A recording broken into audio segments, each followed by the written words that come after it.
สดีครับ คลิปนี้เราจะมาเรียนรู้ขั้นตอนการรับมัดจำค่าสินค้าจากลูกค้าภายในระบบ SmartBiz 366 ซึ่งเป็นกระบวนการที่จะช่วยให้กิจการสามารถบันทึกรายการรับเงินล่วงหน้าได้อย่างถูกต้อง สอดคล้องกับหลักการบัญชี และสามารถเชื่อมโยงข้อมูลไปยังเอกสารขายในภายหลังได้อัตโนมัติครับ คลิกเข้าไปที่ระบบขาย ใบมัดจำกดเพิ่ม วันที่เอกสารเราจะสมมุติเป็นวันที่2เดือน9ปี2025นะครับ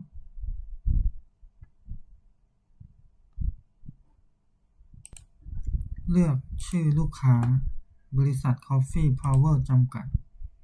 ในส่วนนี้ลูกค้าได้จ่ายค่ามัดจำสินค้าเครื่องชงกาแฟมาให้เรา 5,000 บาท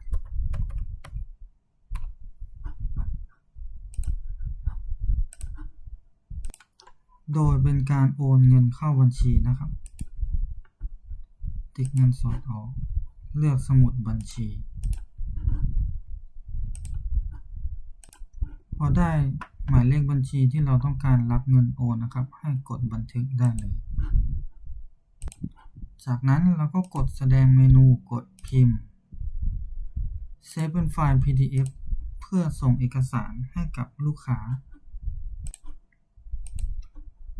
หรือจะเปลี่ยนเป็นเอกสารออกมาให้กับลูกค้าก็ได้นะครับ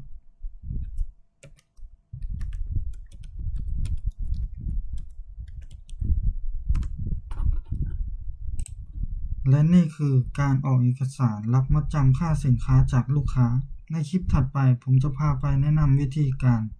จ่ายค่าใช้จ่ายค้างจ่ายให้เจ้าหนี้พร้อมหักณที่จ่ายครับ